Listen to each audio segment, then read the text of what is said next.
Héctor, bueno, la verdad es que Héctor, la situación que se vive en Valparaíso es dramática, según los comerciantes, la gente que, al igual que usted, ha tenido que, incluso muchos vender sus muebles ya dentro de sus locales, hemos visto en algunos reportajes, Héctor. Está muteado, Héctor, parece. Ahí. Perdón. Ahí sí. Sí, gracias. Buenos días, Monse, buenos días, Julio César. Gracias. Agradecido Buenos por días. la invitación. No, gracias a ti. Y para visibilizar un poco la situación crítica que está atravesando el comercio acá en Valparaíso. Hemos perdido muchos locales, se han cerrado muchos. Como dice Agustina, que las ayudas son escasísimas, las que han llegado a nuestro sector. Recordemos que Valparaíso, y en especial el sector donde nos ubicamos nosotros, donde también está ubicada Agustina, es zona cero de Chile. La calle Condel fue despiadadamente atacada y destrozada sin parar desde el día 19 de octubre, cuando partió esto, el 2019, en Valparaíso. Por lo tanto, todos estos 5 meses que sufrimos, luego vino la pandemia, posterior a eso tuvimos 4 meses de cuarentena. Salimos de esta y bueno, nuevamente nos encontramos en cuarentena. Por lo tanto, muchos locatarios han debido cerrar porque no teníamos las espaldas suficientes, no teníamos ese colchoncito necesario para poder afrontar estos duros momentos que estamos atravesando. Por lo tanto, nosotros hacemos un llamado urgente al gobierno central que mire un poco más allá de Santiago. Hay regiones que están pasándolo muy mal, y especialmente la nuestra, Valparaíso, con gran número de cesantía, porque tú sabes muy bien, se cierra un local y son varias las familias que quedan cesantes, como le pasa ahí a Agustina. Entonces necesitamos con urgencia algún tipo de ayuda. Es que una cosa, Héctor, yo creo que hoy día en Valparaíso, te encuentro tanta razón porque yo creo que no somos suficientemente conscientes aquí en la región metropolitana de situaciones como la de Valparaíso, donde la cesantía, bueno, históricamente también es bien alta y ahora ya está en niveles gravísimos. El comercio, es decir, la cantidad de comercio ya con cortina abajo para siempre es impresionante. Y también ustedes están con la situación sanitaria. Ayer yo veía la cifra 19% de positividad dentro de la región, que es altísimo. Entonces, es un abandono muy estructural de Valparaíso, pero ahora con esto es realmente crítico. Y yo no sé cuál es tu visión de todo esto, por dónde se debería haber enfocado esto, si es a través de, no sé, pues de los créditos, a través de ayuda directa, qué son las cosas que han faltado finalmente en Valparaíso para que no llegue, porque yo creo que es de las zonas más golpeadas de nuestro país, en todo aspecto, desde el estallido, tal como decías. Mira, Héctor, queremos compartir contigo y con el público las cifras de Valparaíso, solo para hacernos una idea. La calle Condel cerraron más del 40% de los negocios, bajaron la cortina. El comercio ambulante ha crecido en un 150%. Y eso también es un problema sanitario, además que es lo que revela e ilustra el problema social y económico. El servicio de delivery es menos del 15%, porque menos del 15% de los locatarios tienen la capacidad de repartir sus productos. Y los locales comerciales son 300 locales en total los que han cerrado en Valparaíso. Entonces, yo creo que esas cifras quizás son mayores, Héctor, pero a mí me impresiona, por ejemplo, cuando se habla del servicio delivery, es muy santiagocéntrico, porque muchas veces el comercio en Valparaíso es mucho más del pequeño comercio a de los grandes comercios que hay en Santiago, con un delivery un poquito más masificado. En Valparaíso están las calles, los cerros, negocios más chicos, un montón de cosas que confluyen a que el delivery no es una forma de comercio importante allí. Entonces, la verdad es que a mí me preocupa demasiado lo que está pasando en la ciudad. Vamos a ver 2 gráficas más para que usted también opine de ella. A ver, en cuanto a las pymes, el 2% solo, mira esta cifra, solo el 2% de las pymes en Valparaíso han accedido a créditos FOGAPE. Y el desempleo es de un 10,14% la tasa de desempleo en el trimestre que va diciembre del 2020 a febrero del 2021. Y esto es como el fondo es el desempleo oficial, que nunca es el real, ¿no? La ocupación hotelera, por ejemplo, en febrero fue del 51,5%, 17,8% menos que en febrero del 2020, que ya fue baja por el estallido. Las exportaciones, el retroceso de las exportaciones de la industria regional de Valparaíso, no estamos hablando de la actividad en el puerto, sino de la industria, es del 16,1%. Esas son un poco las cifras oficiales, pero todo eso son elementos que van sumando para la situación que se vive allí, Héctor. No, nos gustaría tener el dato de cuánta gente tiene empleo informal en Valparaíso. Totalmente. Tiene que ser abrumadora.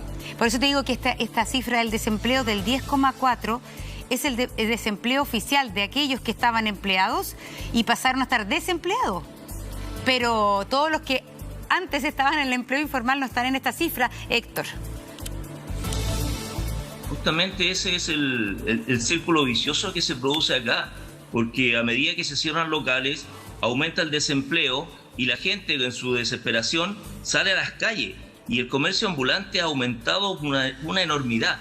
Y lo que te puedo decir, esa cifra que ustedes acaban de dar del comercio informal en Valparaíso es del año 2018, de junio del 2018, porque desde el enero del 2017 se hizo un catastro en Valparaíso que habían en ese momento 3.000 ambulantes. Y el 2018, como te decía, en junio, en el lapso de un año y medio, el aumento fue ahí de 150%. Ya teníamos 7.500. Imagínate ahora, con el tiempo que ha pasado, con el estallido, con la pandemia y el aumento del desempleo, en Valparaíso tenemos fácilmente entre 10.000 y 12.000 comercio ambulante, que a su vez, como te decía, este círculo vicioso provoca mayores daños al comercio establecido. Y esto trae de la mano la delincuencia, porque no todo el comercio ambulante que está ahí son personas que necesitan trabajar para poder llevar el sustento a sus hogares. Hay delincuencia, hay microtráfico. También, sí. Entonces hay mafias que se adueñan de sectores y ellos hacen su arriendo, porque hay un desorden total y esto viene de parte de todas las autoridades en general, que no le han puesto el sentido de urgencia que esto requiere. Los fiscalizados somos siempre nosotros, el comercio establecido. Nosotros no sé si tratarán de culparnos como que somos foco de infección con todas estas nuevas medidas restrictivas que han sacado. Pero nosotros cumplimos todas las normas. A nosotros nos exigen que la persona tiene que estar con mascarilla, el aforo, el alcohol gel, la desinfección, llevar un cuaderno donde tenemos que anotar, etcétera. Todo nos exigen y todo lo cumplimos. Todo eso lo tenemos. En cambio, tú ves en las calles las tremendas aglomeraciones, nadie se lava las manos, no hay alcohol gel, etcétera. Pero ¿con quién se les quitan? Con el comercio establecido. Claro, porque es que yo creo que aquí hay situaciones que van en pugna, porque nosotros siempre hablamos con el presidente del Colegio Médico de Valparaíso, Héctor. Y desde el punto de vista epidemiológico, los médicos y los que están viviendo la realidad hospitalaria dicen hay que cerrar más, el permiso de vacaciones fue un error, y eso es de alguna manera la gran petición del mundo de la salud. Pero yo recuerdo también que en el verano el gremio del turismo y el mismo comercio necesitaba urgentemente que se reactivara un poco. Y pasa también lo mismo, yo creo, con este tema de las labores esenciales. Hace 2 semanas los políticos pedían que se restringieran los trabajos esenciales y hoy día también se dice que se equivocaron en poner como no esencial a cosas que son esenciales. ¿Cómo lograr también entre los intereses que hay aquí en pugna o las visiones distintas, la realidad es distinta, algo que no sea tan perjudicial también para la gente en el día a día? Mira, un detalle, una cosita se me había escapado del punto anterior con respecto a los delivery. Para que lo tengan en cuenta, el delivery trae un costo asociado que es bastante alto y no todos lo pueden pagar. Por eso es que hay un bajo porcentaje que lo puede utilizar. Y con respecto a esto de los cierres de local, tenemos que pensar que se favorece en gran medida a los grandes comercios, como son los supermercados, y esto yo no soy el que está diciéndolo por primera vez, lo han dicho muchas veces y en distintas partes. Si a nosotros nos van cerrando el comercio detallista, la gente se tiende a aglomerar aún más en estos comercios. Tú ves largas filas en el interior de los supermercados, ves mucha gente, y esto puede ocasionar un mayor número de contagios.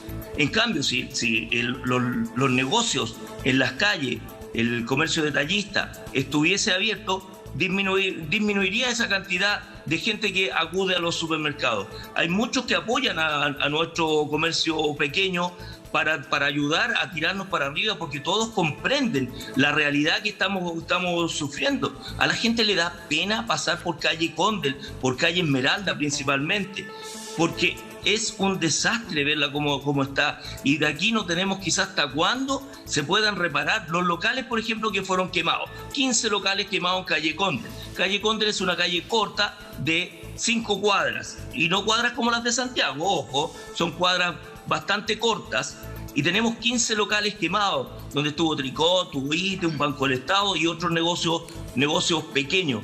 Entonces, para que eso vuelva, va a pasar mucho tiempo, y el panorama es bastante desolador en nuestro sector.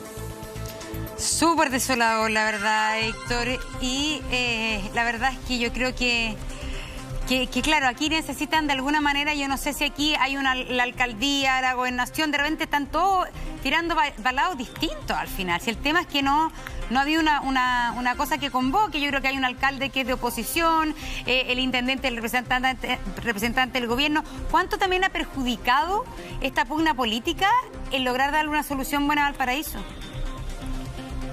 Bueno, esa es una realidad que bueno que tú lo mencionas, Monse, porque es algo que nosotros hemos intentado por todos los medios subsanar. Acá se tiran la pelota unos con otros, y el alcalde no le interesa trabajar con el gobierno central, y siempre está diciendo que la culpa la tiene el gobierno, que el gobierno central, que la culpa la tiene el intendente, que la culpa la tiene el gobernador. Pero no existe la voluntad de unirse, de juntarse, y nosotros lo hicimos en algún momento, ojo, nosotros hicimos un pacto por la paz, donde nos unimos comercio nocturno, comercio diurno, y fuimos a un consejo donde le explicamos al alcalde lo que nosotros pretendíamos, le entregamos una carta, lo hicimos con intendente, con gobernación, y lamentablemente tengo que decirlo, el alcalde en 3 ocasiones nos dejó votados, no asistió. Por lo tanto, ese pacto no estuvo ahí, no existió, no se pudo firmar. Sí, bueno, es un problema que siempre ha tenido Valparaíso, que ahí las autoridades han tenido históricamente también mucha falta de coordinación y mucha pugna. Se está integrando a nuestra conversación el alcalde de La Granja, Felipe Del Pin. ¿Retomó su cargo, no, alcalde? No va a poder. Hasta el 15 de abril. No, bueno, estos días, pero no va a poder, para no generar ilusiones que va... No, sí, lo más ridículo es que con esta reforma, hoy día alcalde, pero le dura poquito, el 15 de abril tiene que de nuevo ser suspendido. Claro, le duran los días. En una semana se pueden hacer tantas cosas. ¿Ah? Bueno, algo es algo, créame alcalde. Que se pueden hacer tantas, como ayer, bueno, saludar a Héctor, a Julio, a Monse, gracias por la posibilidad. Es cierto, hemos retomado por una semana algo que nos extraña a todos, y la verdad que causó mucha desagrado, por decirlo menos de una forma elegante, entre los alcaldes, esto de volver por una semana, ¿no? No lo entendemos. Lo cierto es que cuesta comprender por qué tan poco tiempo, sabiendo que hay tanta necesidad y una situación tan grave en el país con la crisis. Escuchar lo que dice Héctor Arancía, ¿no es cierto?, del Comercio Unido de Valparaíso, es lo que pasa en el resto del país, pasa en Santiago y pasa en las comunas. Y Héctor, no es que busquemos que alguien pague, ¿no es cierto?, todos los errores. Nosotros no estamos en contra de los comerciantes de las ferias libres ni del comercio. Al contrario, si nosotros fiscalizamos las ferias libres, ¿sabes por qué? Porque ahí podemos controlar. Ahí sí podemos llegar a negociar con los sindicatos de las ferias libres, podemos llegar a acuerdo con los comerciantes de las ferias libres para poder ordenar un poco lo que es el comercio en ellas. En la venta de ambulantes, la verdad es un problema que es prácticamente muy difícil de tratar en nuestros territorios. Lo veíamos cuánto ha crecido en Valparaíso, 150%. Créanme que en las comunas de la zona sur eso debe ser muchísimo, muchísimo más lo que ha sucedido en nuestras ferias, ¿ya? Y en todas las calles de nuestra comuna hay gente que está vendiendo de forma ambulante. La cesantía es del 10,3% a nivel nacional, se informaba hace poco. Hoy día, ¿no es cierto?, en nuestras comunas, yo te hablo de la zona sur, debemos andar en el orden del 15%, porque es siempre mayor. Y cuando hay cesantía, la gente sale a vender lo que puede. Pero además la informalidad, Felipe, del día a día. En ese mismo reporte del INE, el 10,3% es el promedio de desempleo, pero sí, también hablaba de cerca de un 25% de informalidad. O sea, imagínese, ¿no?, la cantidad de gente que sale a ganarse al día a día, que no tiene contrato, que sus platas no las cotiza, que nadie sabe de cómo llega a fin de mes porque lo hace al día o lo hace en este trabajo informal. Así que es una situación bien compleja la que se está viviendo, agravada por la pandemia. Felipe, ¿y qué es lo que se puede hacer en este? ¿Qué es lo que visualizas tú para poder ir solucionando en esta situación que estamos, ¿no?, además de cuarentena?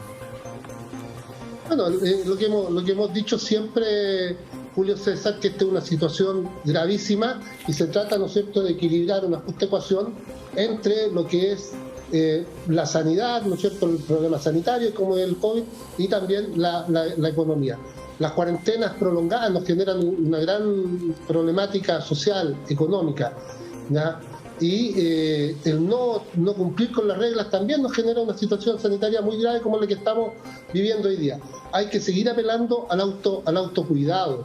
Aquí de cada uno, si nosotros podemos seguir tomando medidas, cortar más el toque de queda, restringir más la salida, la movilidad, pero si yo no me cuido, si hay fiestas, si nos aglomeramos, si se permite que la gente viajara para las vacaciones, vivimos lo que estamos hoy día viviendo, con hospitales ya colapsados, con centros prehospitalarios como los tiene La Granja en centros de salud, con un alto número de fallecidos. Yo ayer conversaba con Patricio Mesa, que está subrogando a Isca Sichel en el Colegio Médico. Me decía: mira, Felipe, esta situación está escapada. Hay un alto porcentaje de personas que llegan a las camas UCI que fallecen, ¿no? Y son personas de hasta 60 años. Entonces, si nosotros no nos autocuidamos y nos autorregulamos entre todos, todas las medidas que tomemos, todas, van a ser pocas. Pero es súper fundamental que las ayudas sociales lleguen a todos. Y yo voy a insistir, no podemos estar con letras chicas y con tantas restricciones y poco menos que hacerse un diplomado, para que las ayudas sociales y económicas lleguen a la población. Felipe, es que, perdón, universal. Y eso es lo que debemos hacer. Disculpe, pero no es solamente que llegue la ayuda, sino que en qué condiciones llega, en qué calidad llega, porque resulta que nosotros hoy día hemos entrevistado a una señora, Evelyn, que son 3 en la familia y le llega 25.000 pesos por persona. Entonces, ¿cómo vive una persona un mes con 75.000 pesos con una familia de 3 personas con 75? Margarita ayer recibía 40.000 pesos. Acabamos de entrevistar a 2 personas de la tercera edad y viendo la precariedad que ellos viven, pidiendo por favor que ellos pagan su patente porque tuvieron un retiro del 10% y de ahí sacaron para comprar algunos tazones, algunos azucareros, algunas cositas para poder vender. Entonces no es solo ayuda universal, sino que tiene que ser una cantidad de dinero, ¿no es cierto?, que la gente pueda vivir un mes o sobrevivir al menos un mes, por lo menos de una manera digna, poder comer una alimentación básica, para poder pagar un arriendo, no sé. Estoy pensando en voz alta, pero tampoco se trata solo con llegar, sino que en qué situación se llega, porque uno no entiende la lógica de la política. Resulta que los diputados, ellos se dan viáticos de 80 lucas diarias y a la gente le dan para 3,75 lucas al mes. Entonces también un poquito más de... Aquí hay que tener no solamente hacer el número. No si hemos llegado a 10 millones, no si subimos a 6 millones, no si a 15... O sea, también hay que preocuparse de la calidad de la ayuda. Mira, la verdad que uno camina por las calles de nuestras comunas, conversamos con mucha gente y te dicen, yo no recibo ningún tipo de ayuda, yo no califico para nada. Y es mucha gente lo que te dicen. Entonces, claro, a veces en el gobierno se molestan cuando uno le dice, mira, si las ayudas no están llegando. Pero es que nosotros representamos a nuestras comunidades y esa ha sido la realidad. Y con los aportes, derechamente no te alcanza para pagar un arriendo, no te alcanza para comer. Hay mucha gente que pasa hambre y pide la ayuda social. A nosotros nos decían, cuando los alcaldes vuelvan, van a hacer campaña con las platas municipales. Oye, pero si la gente nos pide que entreguemos cajas de mercadería, que entreguemos vales de gas, que entreguemos ayuda social, porque muchos de ellos no reciben ningún tipo de aporte. Hay 2,5 millones de chilenos que cayeron en la pobreza en el último año. Eso dicho por el Banco Mundial. Deben ser muchos más. Y siempre dijimos que después de la pandemia, el mundo y Chile, incluido, iba a ser más pobre. Iba a ser así. Han caído los ingresos, los trabajos, los sueldos. Por lo tanto, se necesita un Estado solidario, pero que actúe rápidamente. Discúlpeme, pero no todos son más pobres. Discúlpeme, pero no todos son más pobres. Bueno, no todos son más pobres. Hay 10 que son más ricos, entre ellos el presidente de la República, ¿no? Yo creo que, algunos como Luxig prácticamente han duplicado su ingreso y en miles de millones de dólares, ¿no? La verdad que eso uno no lo entiende y es una bofetada a lo que sufren millones y millones de chilenos, ¿no? en esta circunstancia tan dura. El costo de la vida sube, hoy día el IPC es del 0,4%, pero es del 0,4% cuando uno va a un supermercado, ¿no? La verdad que cualquier canasta no te sale por menos de 100.000 pesos, 200.000 pesos. Todo ha subido como se queja la gente. Importantísimo volver al comercio de los barrios, potenciar la economía circular, establecer, ¿no es cierto?, convenios. Ojalá la feria pudiera ser delivery, ojalá pudiera ser. No todos nuestros comerciantes están preparados para eso en las ferias libres, ¿no? Hay mucha precariedad aún. ¿Ya? Alcalde. Y de los mismos comerciantes nuestros. Alcalde, justamente volvamos a Valparaíso. Se integró con nosotros el alcalde de Colina, el alcalde de Olavarría, que no solo va a hablar de la situación de su comuna, sino que casi se convierte en diputado, pero finalmente no fue así. La Lore ahí en Valparaíso está con más comerciantes, donde, vaya que han sufrido toda esta crisis, estallido social, más esta pandemia, cuarentenas eternas en Valparaíso. Lore, adelante. Sí, Monse, una situación, como tú bien dices, bastante dura, que es lo que podemos reflejar y es lo que hemos podido conversar desde temprano con la gente acá. Nos encontramos con Manuel también, un rubro que quizás poco se ha hablado del deporte. Si nos puede contar cómo ha sido la pandemia para su negocio, para su negocio también familiar y a toda la gente que depende de usted. Lorena, gracias por la entrevista. Bueno, en primer lugar, Valparaíso estamos viviendo un momento muy álgido en lo comercial, muy malo, y mi negocio, que es una tienda de deporte con 83 años de historia aquí en Valparaíso, está a punto de cerrar sus puertas, debido primero al estallido, ahora la pandemia, pero también la cero ayuda de parte del gobierno. La verdad que esto es una situación demasiado especial para nosotros, los comerciantes en general, porque yo voy a representar en este instante al comercio en general, y obviamente que a mi tienda, que tiene, como les decía anteriormente, 83 años de historia, pero se está en este instante muriendo. ¿Usted tampoco recibió ningún bono? Cero bono. La verdad que me meto todos los días, ya que estoy en mi casa descansando durante esta pandemia, y tratando de buscar la fórmula de que se puedan abrir por último las tiendas como la mía, que es una tienda de deporte que también la gente necesita de esos implementos para poder también ejercitar en sus casas. ¿Y algún préstamo, por ejemplo, ya privado? ¿Ha intentado pedir o ha postulado un FOGAPE, Corfo? La verdad que lo hicimos, pero nos pusieron demasiadas trabas, así que optamos por no pedir mejor, o sea, quedar ahí en la nebulosa y esperando que si en algún momento restringen tantas cosas que le ponen tantas trabas. ¿Cómo qué restricciones? Por ejemplo, le ponen porcentajes, ¿cierto? De que 80%, que 70% de las bajas de las ventas. Aquí el gobierno debería decir ya que todos los comerciantes, y da lo mismo que sean de 100, 80, 90 porcentajes totalmente neutros. Aquí tiene que ser todo de una sola fórmula, para todos por igual. También nos encontramos con Raúl Rojas, que representa a las pymes, ¿cierto? Los bares, los locales nocturnos, un rubro bastante afectado. Y también, ¿han existido mesas de diálogo? ¿Se ha podido hacer mesas de trabajo? Bueno, primero que todo quiero saludar al panel, a Julio César y a Montserrat, y gracias por esta oportunidad, porque en realidad nosotros nos encontramos bastante abandonados. Lo dijo Héctor Arancibia, yo soy presidente de la Cámara de Comercio Emprendedores de Chile, de las pymes, y también soy presidente del gremio de los locatarios nocturnos de Valparaíso, uno de los comercios que en estos momentos se encuentra más golpeado, donde se han cerrado puertas en Valparaíso históricas, como tenemos el Cinzano, con más de 100 años, la Piedra Feliz, el huevo de Valparaíso, donde lamentablemente los bares no han tenido ninguna salida. Para los bancos lamentablemente somos un cacho, no nos generan ciertos los créditos que corresponden. Tenemos un gobierno regional que lamentablemente nos ha puesto los pantalones. Por eso le preguntaba, ¿se han hecho mesas de trabajo? ¿Han podido conversar? ¿Se ha podido dialogar? Mira, nosotros venimos pidiendo esta mesa de trabajo aproximadamente más de un año.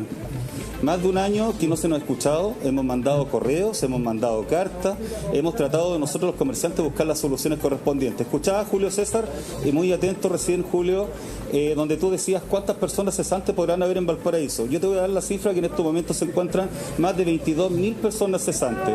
Los estudios que se arrojan hoy en día es una persona cesante porque arrastran 4 integrantes de su casa. Pero ¿qué pasa con esas familias que viven con más de 4 personas? ¿Qué pasa con los adultos mayores que viven también con más de 4 personas en su familia? Esta es la realidad de Valparaíso. Aquí, como dijo Héctor Arancibia, hay un pimponeo entre un gobierno regional y un alcalde de Valparaíso que lamentablemente no se ha preocupado del comercio, no se ha preocupado. Miren lo que han hecho durante este último tiempo Julio César, Montserrat. Quisieron experimentar dando estos famosos permisos de vacaciones, donde la mayoría de los santiaguinos se vinieron al sector del litoral, al sector de Viña y Valparaíso. Y hoy en día somos nosotros los comerciantes que tenemos que cerrar las puertas y hemos tenido que estar pagando los platos rotos. Es inaceptable las medidas que nos sentimos como en estos momentos como ratón de laboratorio para los señores que están sentados ahí en la moneda, que son los ministros. Hay una cifra... La gente, porque me imagino una persona que tenía su local, su bar, ¿cómo hoy día se ha reinventado? O gente directamente que no ha podido conseguir trabajo, no tiene un ingreso formal. Lamentablemente muchas veces la gente, ¿cierto? Los mismos vecinos dicen, pero ¿por qué no se reinventan? No es fácil reinventarse. Para reinventarse en un local tienes que mantener un capital propio. Si tú no tienes capital propio y no tienes las ayudas correspondientes, ¿cierto?, del gobierno, es lamentable. Es por eso que nosotros, en nuestros asociados, hemos decidido, y esta fue una decisión que tomamos el día miércoles, el día de ayer, vamos a presentar una demanda al Estado, porque en Valparaíso en sí, en la situación que nos encontramos, no es posible que no tengamos una salida como corresponde. Raúl. No es posible que en estos momentos, mira cómo se encuentran las calles de Valparaíso. Raúl. Esta gente tiene que comer, tiene familia. Julio le quiere preguntar algo y se puede poner el sono. Julio, dime. Raúl, hay un dato que es escalofriante, ¿no? Que solamente en Valparaíso las pymes, la gente como usted ha recibido un 2% de apoyo en el FOGAPE. Un 2% de los han recibido el FOGAPE. ¿Qué pasó ahí? Si el FOGAPE era para esto, era inyectar dinero a la banca para que llegara a ustedes, a gente como tu asociado, a gente como los asociados de Héctor. Mira, es más, Julio, te voy a darte un dato, le voy a dar un dato a ustedes. En estos momentos mantenemos 10 casos acá solamente en Valparaíso, que la gente que accedió a estos famosos créditos FOGAPE, que en estos momentos le están embargando sus casas, le están embargando sus bienes.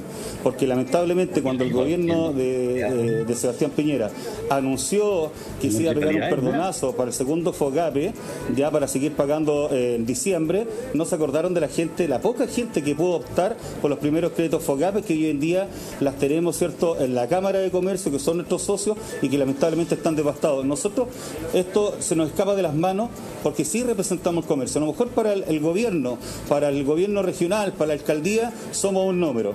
Yo represento el comercio, represento a estos trabajadores que están atrás mío, y créanme, Julio César, y créanme, Montserrat, que es lamentable que nosotros estamos viviendo. Es por eso que nosotros vamos a entrar en esta demanda, porque ya está bueno que lo vean en la cara durante más de un año. Esto no viene solamente de una pandemia, esto viene antes de un estallido social por las malas prácticas que el gobierno ha tomado y las siguen tomando, Julio César. Así es, ustedes vienen golpeadísimos. Si las cifras de baja en el comercio, producto del estallido, eran ya altísimas. También lugares emblemáticos que en ese minuto cerraron. Ahora que se suma todo esto que está pasando, el tema del permiso de vacaciones es tan polémico, ¿no? Porque finalmente también hubo una petición, especialmente del gremio del turismo de su región. Yo recuerdo haber entrevistado acá a la gente del turismo de la región que pedía este permiso de vacaciones.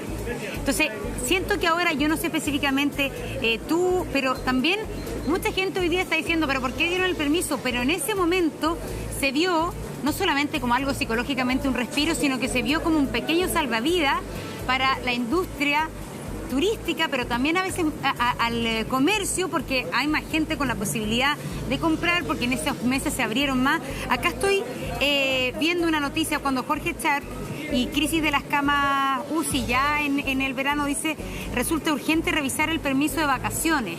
Entonces, aquí también hay, de alguna manera, echarse la culpa unos a otros. ¿Qué posibilidades también hay de trabajar en conjunto? Si ese es como lo que uno siente que en este minuto es lo único que nos puede salvar. Lamentablemente, Montserrat, a lo que tú estás diciendo es lo que nosotros hemos tratado de buscar durante, no solamente de ahora, lo hemos tratado de buscar hace bastante tiempo. Te voy a poner un ejemplo, Montserrat y Julio, y a la gente que nos está mirando en estos momentos. Nosotros, el rubro nocturno, los bares, los restaurantes, salones de eventos, discotecas, folclore de Valparaíso, lamentablemente hoy en día se siguen pagando patentes sin estar funcionando. 500.000 pesos te sale una patente, 600.000 pesos. ¿Qué pasa con esto, Julio César?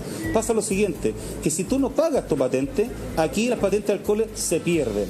Aquí en Valparaíso ni siquiera tenemos patentes provisorias para que la gente, las nuevas pymes, quieran emprender. Se demoran 8 meses para poderte darte un permiso para que tú puedas funcionar.